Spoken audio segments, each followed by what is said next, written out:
Welcome, I'm Zeyc, and I still don't know how to start a video.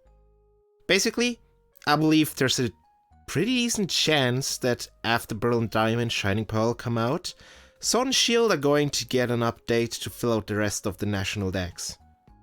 And if I'd had to give this chance a numerical number, I'd say it's roughly around 30% that it's actually going to happen. Now, to explain why I think the National Dex might come back, within roughly a week, quite a few will already hold a new game's Brilliant Diamond and Shining Pearl in their hands and play them. And the recent, well, by now quite old trailer for the Gen 4 remix brought up something that I haven't really seen people talk about, or at least not to the extent of what I believe it might mean for the future. Though the extent of me watching those videos that go into depth about every single thing inside each trailer is extremely limited. So here's something you most likely didn't miss, if you watched the video at least, but probably didn't care too much or didn't thought too much into. And what I'm talking about is this message. As for the ranked battles that so many of you continue to enjoy, these will take place as before in Pokemon Sword and Pokemon Shield.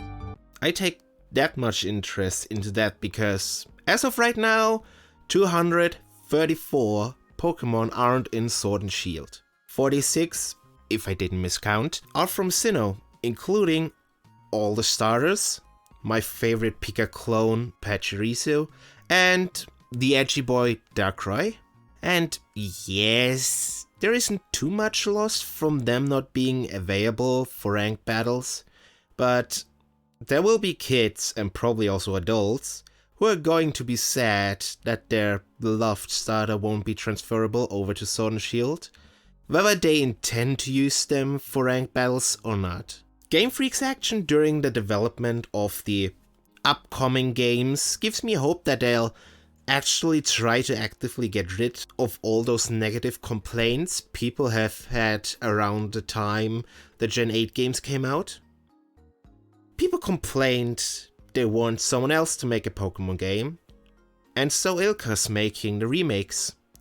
People want Game Freak to try some changes for the combat, and Legends Arceus now has a slightly different combat system. People complain they want Game Freak to listen to complaints after releasing a trailer, and well, just look how much the Legend Arceus trailers improve with time. Though, for this one, and feel free to call it a conspiracy theory because it kinda is, but it feels like they intentionally released an obviously bad trailer. Considering that the first Legends Arceus trailer was a minute of gameplay footage, whereas the first trailer for the Sword and Shield DLC had less than 2 seconds of gameplay for both DLCs combined.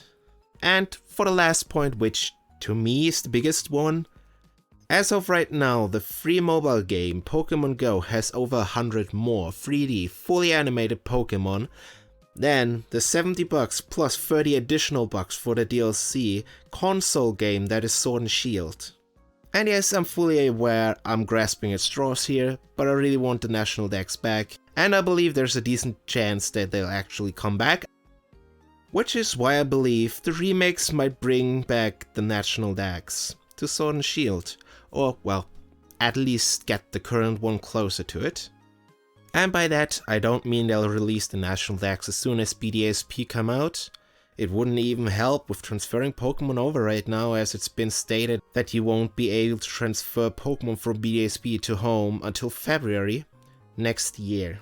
And that is exactly when I believe they're going to either update Sword and Shield or release a new DLC that increases the Dex. Well, I don't think that there are many that are going to be discouraged to buy the newer games by this. I'm sure that including them would give the by now quite old Gen 8 games some new life and more sales. I really hope they improve on this dumb restriction they artificially put onto their main games with a limited National Dex, and I really hope they fix it for the older games, instead of waiting for the Gen 9 games, which I'm pretty sure will come out winter next year. Fixing it might give the Sword and Shield game some more replayability, which they desperately need.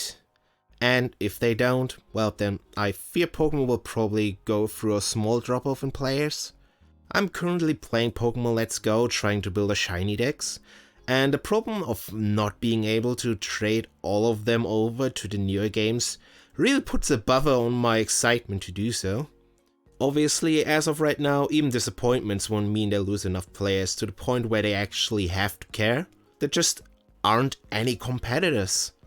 Yeah, sure, there's Temtem, Nexomon, and Monster Hunter Stories, but the first two don't even come close to Pokemon when it comes to creature designs. And by that, I mean, even their best designs are still worse than Pokemon's worst. And as for Monster Hunter Stories, I really can't see it become that popular, with a simple combat system as it currently has.